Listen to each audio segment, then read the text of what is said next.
নমস্কার বন্ধুরা, আশা করছি আপনারা সবাই ভালো আছেন এবং সুস্থ আছেন। আমি রাখি, আমার চ্যানেলে সবাইকে জানাই অনেকটা স্বাগত।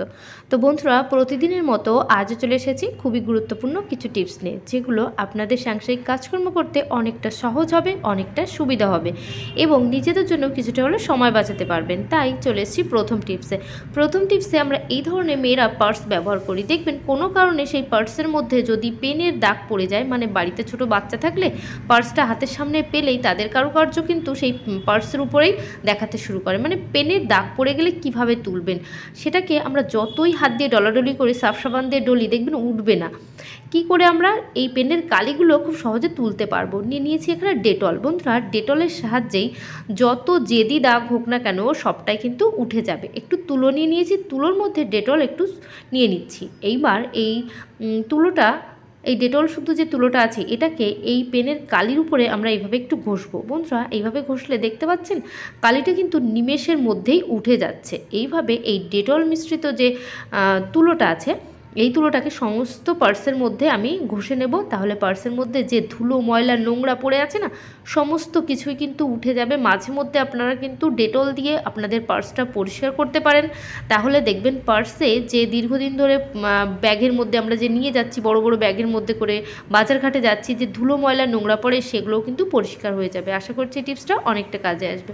চলে এসেছি পরবর্তী টিপসে। এখন কিন্তু সারা বছর দেখবেন আলুর প্রচুর দাম থাকে, কিন্তু এই যে শীতের সময় যখন আলু ওঠে তখন কিন্তু আলুর দাম অনেকটা কমে যায়। তো তখন আমরা কি করি, অনেকেই সেই আলুগুলো অনেকটা করে কিনে রাখি, কারণ আলু কিছুদিন বাদে কিন্তু আলুর দাম আবার অনেকটা হয়ে যায়। তাই যখনই কম দাম পাই অনেকটা করে আলু কিনলে সেটাকে আমরা ভালো রাখতে পারি না, নষ্ট হয়ে যায়, পচে যায়। তো কি করব, যার ফলে অনেকটা আলু এনেও আমরা রাখতে পারি। এখানে নিয়েছি নিউজ পেপার। বন্ধুরা, একটা সাজির মধ্যে আপনারা নিচে নিউজ পেপার এভাবে বিছিয়ে দেবেন। এইভাবে নিউজ পেপার রেখে তার উপরে যতটা সম্ভব আলু, আমার এখানে যেহেতু অল্প আছে আমি দেখিয়ে দিচ্ছি, অনেকটা আলু হলে সেক্ষেত্রে বড় কোনো ঝুড়ির মধ্যে রাখছেন সেখানেও নিউজ পেপার বিছিয়ে দেবেন। তারপর আলুগুলো দিয়ে বাদবাকি নিউজ পেপার এরকম ছিঁড়ে ছোট ছোট গোল বল বল করে এই আলুর মধ্যে রেখে দেবেন। আলুর মধ্যে নিউজ পেপার দিলে কি হয় বন্ধুরা, আলুর মধ্যে নিউজ পেপার রাখলে আলুর মধ্যে যদি কখনো কোনো জল পচা লাগে, তাহলে কিন্তু এই নিউজ পেপারগুলো সেগুলোকে অ্যাবজর্ব করে নেবে। কারণ একটা আলু পচলেই সমস্ত আলুই কিন্তু পচে যায়। তো সেই সমস্যার মধ্যেও আর পড়তে হবে না। যে কোনো আর্দ্রতাকে কিন্তু আমাদের নিউজ পেপার সেগুলো নিজেদের মধ্যে অ্যাবজর্ব করে নেবে, কোনো সমস্যাই আর হবে না অনেকটা আলু এনে রাখলেও। আশা করছি এই টিপসটাও অনেকটা কাজে আসবে। চলে এসেছি পরবর্তী টিপসে। এখানে আছে কাঠের একটা খুন্তি। তো আমরা রান্নাবান্না কাজে কাঠের খুন্তি, হাতা, কাঠের বেলন চাকি সমস্ত কিছুই ব্যবহার করি। তো ওই কাঠের মানে জিনিসগুলো ব্যবহার করতে তো খুব ভালো লাগে, কিন্তু এগুলোকে গুছিয়ে রাখা যায় না, নষ্ট হয়ে যায়। তো প্রতিদিন রান্না করতে গেলে যেহেতু জল দিয়ে তো ধুতেই হয়, আর কাঠের জিনিসে প্রতিদিন জল লাগলে সেটা কিন্তু ঘুণ ধরে যায়, নষ্ট হয়ে যায়। তো কিভাবে সেগুলোকে আমরা ভালো রাখবো? প্রতিদিন যখনই ধোয়ার পর একটা শুকনো কাপড় দিয়ে আমরা মুছে নেওয়ার পর আমরা হাতে সামান্য একটু সর্ষের তেল নিয়েছি।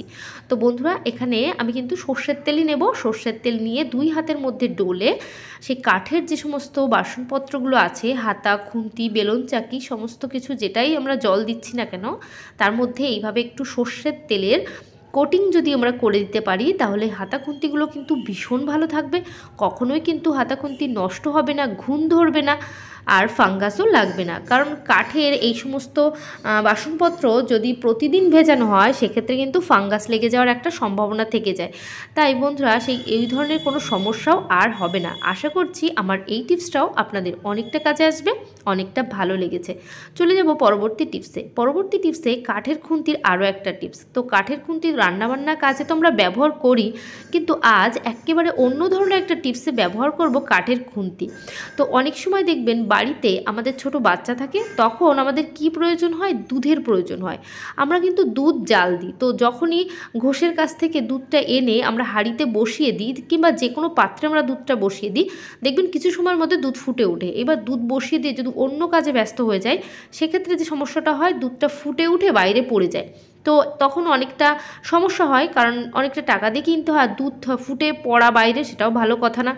তো আমরা কি করব, কাঠের একটা খুন্তি সেই দুধের পাত্রের উপরে বসিয়ে দেব। তাহলে কি হবে, দুধটা যখনই ফুলে উঠবে এইভাবে, তখনই এই কাঠের পাত্রের গায়ে টাচ পেয়েই ওরা নিচের দিকে ফেনাটা কিন্তু আবার চলে যাবে। দুধটা যে ফুলে উঠে বাইরে পড়ে যাচ্ছে সেই বাইরে কিন্তু কখনোই পড়বে না।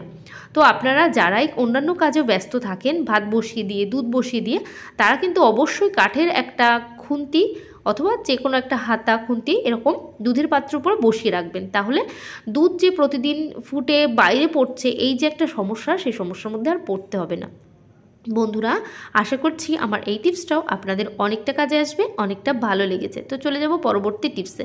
পরবর্তী টিপসে এখানে আছে মিক্সার মেশিন। তো মিক্সার মেশিন রান্নাঘরেই রাখা থাকে, রান্নাবান্না করি, রুটি তৈরি করি, দেখবেন সেই রুটির গুঁড়ো ঠুড়ো চারিদিকে যখন মেখে যায়, মানে মিক্সার মেশিনে লেগে যায়, আমরা কি করি সেটাকে একটা শুকনো কাপড় দিয়ে এভাবে মুছে ফেললেই মিক্সার মেশিনটা কিন্তু পরিষ্কার হয়ে যায়।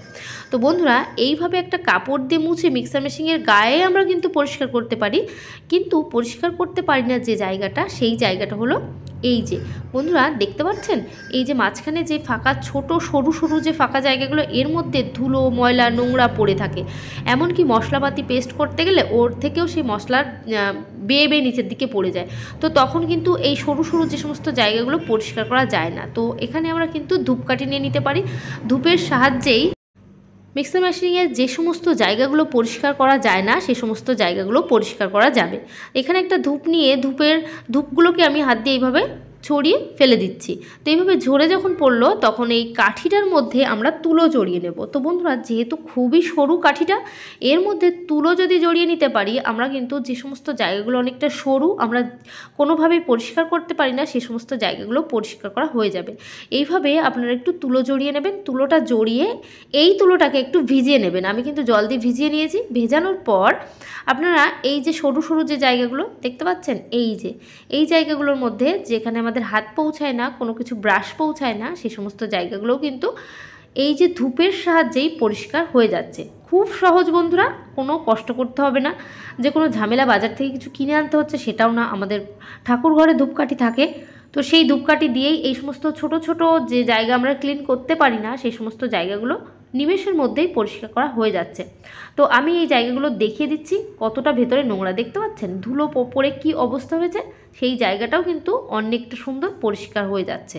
তো বন্ধুরা, আশা করছি আমার এই টিপসটাও আপনাদের কিন্তু অনেকটা কাজে আসবে, অনেকটা ভালো লাগছে।